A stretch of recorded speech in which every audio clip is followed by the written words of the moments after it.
यह हड़ताल पूरे देश में है और पूरे इंडिया में भी है, कोयला खदान में भी है। यह हड़ताल कोल इंडिया में हम कोल इंडिया को बचाने के लिए कर रहे हैं। मेरी बात सुन लो, अगर कोल इंडिया नहीं रहेगा, कोल इंडिया नहीं बचेगा, तो आपको जो सुविधा मिली हुई है क्या वो रहेगी?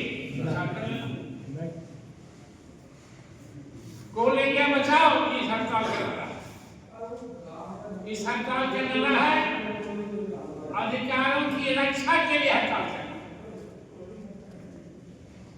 हिंदुस्तान के मजदूरों पर सरकार ने हमला बोला, मैं बीजेपी सरकार नहीं बोल रहा हूं, क्योंकि थोड़ी ही भाग गए, मगर मोदी सरकार बोले तो हड़ताल नहीं बोला। पार्टी की एक बात है, मोदी भागते नहीं है बीजेपी के साथ, दोनों मंत्र है। कुछ लोग मोदी भक्त हैं, अंध भक्त हैं, मोदी बोल देगा अभी रात है, बोलेगा रात, पानी की सुलझे हुए इसलिए हड़ताल तो हड़ताल अधिकारों की रक्षा के लिए करनी है। जो आदमी, जो व्यक्ति अपने अधिकारों की रक्षा के लिए लड़ नहीं सके तो कायर।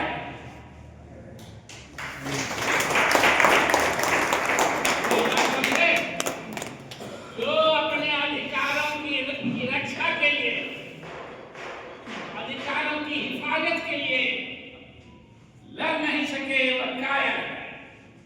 आप लोग कायर हो क्या? अधिकार के लिए रोक, अधिकार पर हमला है, अस्तित्व पर हमला है। कुछ लोग सुनते हैं, बोलते हैं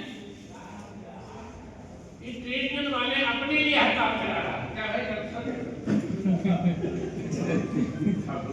जो लोग बोलता होगा, मुझे मालूम नहीं कौन बोलता है, हो सकता है बोलता ही होगा। जब आजादी की लड़ाई चल रही थी, कुछ लोग अंग्रेजों का साथ दे रहे थे, नाम नहीं लेना चाहता।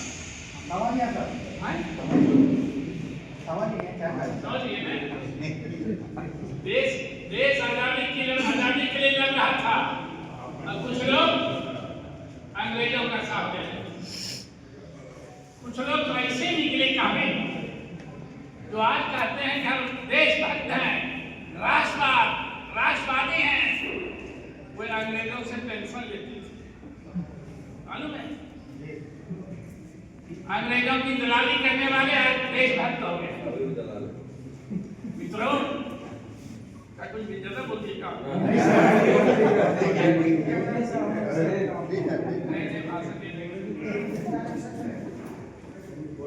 तो इसी तरीके से कुछ लोग बोलते होंगे नेता जब अपने लिए हड़ताल करा रहा है, क्या नेता के बेटी के साथ ही हो रहा है? काम नेता का खेत बिक रहा है? नेता मजदूरों की अगुवाई करता है। हम यह बताते हैं क्या संकट होने वाला है मजदूरों पर, कैसे दिन आने वाले हैं, हम यह अगुवाई करते हैं, बताते हैं। जो लोग ये बोलते होंगे शायद वो भी 930 में बात है।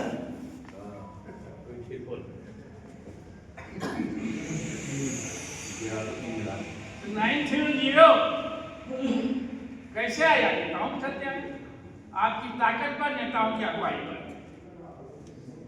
ऐसे कुछ बोले नहीं लोग। और 930 बंद हो जाए तब 940 बंद हो गया ना, 0 बंद हो गया तब कोल इंडिया में नई बहाली नहीं हो रही है। कागज है मेरे पास, मैंने जो उठाया सवाल, भाई ड्रेसर बहाल करो, नर्स बहाल करो, कंपाउंडर बहाल करो, स्वीपर बहाल करो, सिक्योरिटी गार्ड बहाल करो। चेयरमैन ने कहा हम इस तरह का किसी पद को नहीं भरेंगे, सिर्फ ऑपरेटर का चाहिए। बाद में ऑपरेटर का भी क्या हुआ तो रिटायर कर गया, उसको रख नया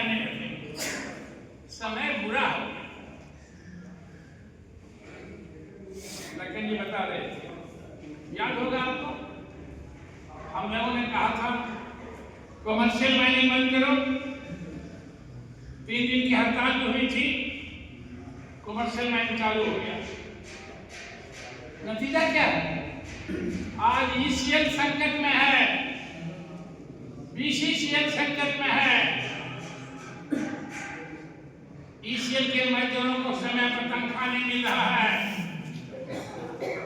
मजदूरों की छटनी और ट्रांसफर पर विचार किया जा रहा है।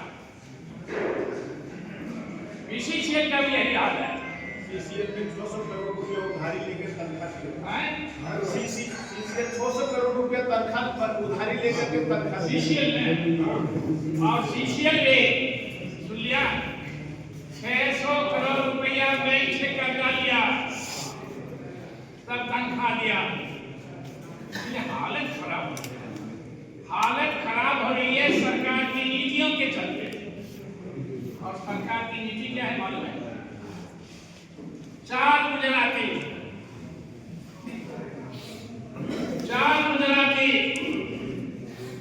2 देश बेच रहा है और 2 देश खरीद रहा है। यानी नरेंद्र मोदी और शाह देश को बेच रहा है, अडानी और अंबानी देश खरीद रहा है। यही देश में हो रहा है। इसका हम तो हमारे और इसी का हो गया हम दो हमारे दो। मित्रों, बुरे दिन आने वाले हैं, आ रहे हैं। बुरे दिन के लिए लड़ना है तो तैयार हो, सरेंडर करना है। इसलिए आपके सामने एक ही सवाल है, लड़ाई या सरेंडर? क्या आप सरेंडर करोगे? नहीं करोगे? नहीं करोगे तो हड़ताल पर निकलोगे रोड पर रोड में नहीं जानते तो भैया आपको ही समझ मैं आकाशी नेता नहीं, न दिल्ली से आया। मैं तो जानता हूँ हड़ताल करो, कौन निकलते हो कौन नहीं निकलते हो। नहीं मुझे मालूम नहीं है। हम नाम नहीं लेंगे, मैं नाम नहीं जानता। भाषण देना आसान है।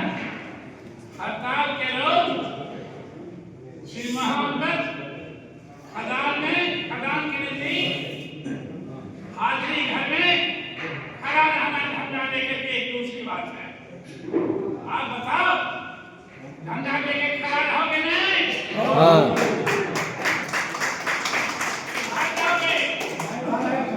पुलिस के घर से, संडे के दौर से। इसीलिए मैं आपसे भाषण नहीं, आगे तो थपड़ी बजा जैसे कुछ लोग तिरंगा झंडा नहीं फहरा रहा था देश में, 50 वर्ष तक नहीं फहराया, इसमें भी कानून निकलते। मित्रों, आपसे एक ही आग्रह है, सिर्फ हड़ताल करो नहीं, हड़ताल कराओ। ये आप अगर सभी लोग, सभी यूनियन के लोग खड़े हो जाएंगे एक साथ अपना अपना झंडा लेकर, तो किसी की हिम्मत नहीं होगी खदान जाने का, यूपी जाने का। इसलिए आपसे आग्रह है, हड़ताल को सफल करो। मुझे उम्मीद है हड़ताल सफल होगी। जय हिंद, नमस्कार।